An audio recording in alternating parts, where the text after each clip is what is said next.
Bienvenue sur le podcast Leclerc, où nous explorons les tendances et les développements qui façonneront notre monde dans les années à venir. Dans cet épisode, nous nous concentrons sur un sujet passionnant, la France-Afrique en 2023. Nous explorerons le contexte historique et discuterons de l'avenir de cette relation unique entre la France et ses anciennes colonies africaines. Alors ma gang, prenez vos écouteurs et c'est parti. Pour comprendre la France-Afrique, il faut se replonger dans ses origines. Le terme a été inventé dans les années 1950 pour décrire la stratégie néocoloniale de la France en Afrique après la décolonisation. Dans ce cadre, la France a maintenu une influence significative sur l'éducation, l'économie, la politique et les affaires militaires de ses anciennes colonies. Le concept de la France-Afrique a fait l'objet de critiques et d'éloges au fil des années. Les critiques soutiennent que cela perpétue la dépendance postcoloniale tout en bénéficiant aux élites politiques et aux entreprises françaises.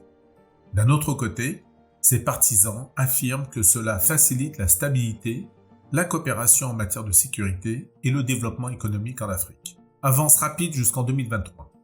Année qui promet des changements significatifs dans la dynamique de la France-Afrique. Un facteur crucial est le changement générationnel dans le paysage politique africain. Au cours des dernières années, plusieurs dirigeants de longue date ont démissionné ou sont décédés en raison de leur âge ou de leur état de santé. De nouveaux dirigeants émergent avec des visions différentes des relations de leur pays avec la France. Ils prennent en compte leurs propres défis nationaux, ainsi que les appels largement répandus à une plus grande souveraineté entre les nations africaines. Regardons de plus près quelques thématiques phares de la France-Afrique en 2023. 1. Diversification économique.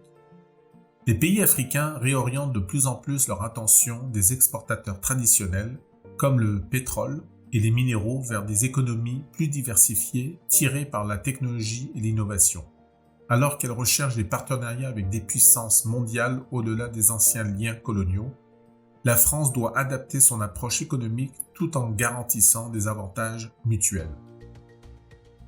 2. Diplomatie décentralisée.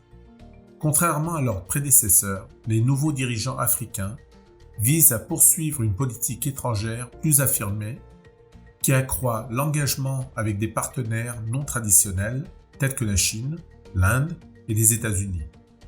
Cette diversification permet de tirer parti de différentes sources d'investissement et d'opportunités commerciales tout en recalibrant leurs relations avec la France. 3. Coopération en matière de sécurité. Les changements géostratégiques ont placé plusieurs pays sahéliens à l'avant-garde des préoccupations de sécurité mondiale. Les dirigeants du Burkina Faso, du Mali, du Niger, du Tchad et de la Mauritanie continuent de lutter contre les menaces terroristes en collaboration avec leurs partenaires internationaux. Alors que la France réévalue sa présence militaire dans la région, elle doit faire face à des priorités changeantes et favoriser une coopération fondée sur des intérêts mutuels. Ces évolutions soulèvent la question: comment la France peut-elle s'adapter à ces changements au sein de la France-Afrique? Premièrement, il sera crucial de favoriser des partenariats égaux. Les nouveaux dirigeants africains privilégient des relations fondées sur l'égalité plutôt que sur le paternalisme ou la domination. Proposer des accords de commerce équitables, promouvoir les investissements dans les industries locales et encourager le transfert de technologies renforcera les liens à long terme. Deuxièmement, la France doit reconnaître l'influence croissante de l'Afrique sur la scène internationale en s'engageant dans les forums multilatéraux où les pays africains jouent un rôle essentiel. La participation active à des organismes comme l'Union africaine et des organisations régionales telles que la CEDEAO ouvre la voie à un dialogue productif. Enfin, adapter la coopération militaire est vital.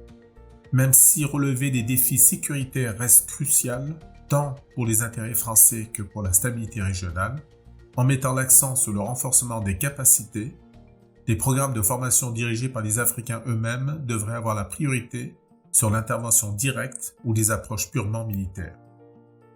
En conclusion de cet épisode consacré à la France-Afrique en 2023, il est important de souligner que le changement prend du temps.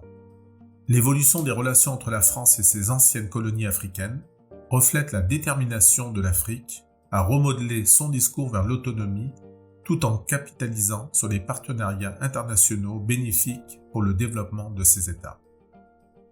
Nous apprécions que vous nous rejoigniez aujourd'hui pour explorer ce sujet fascinant qu'est la France-Afrique. Restez à l'écoute pour d'autres épisodes traitant des tendances géopolitiques, des affaires internationales et du monde qui nous entoure en constante évolution. N'oubliez pas de rester informé, de rester curieux et de nous rejoindre à nouveau dans un prochain épisode. Vous pouvez nous retrouver sur les plateformes Facebook, LinkedIn, Instagram et sur notre site www.leclercconsultinggroup.com. Et je vous rappelle que les experts de Leclerc Consulting Group sont disponibles en tout temps pour vous accompagner ou vous conseiller sur vos projets et vos stratégies organisationnelles. À la prochaine!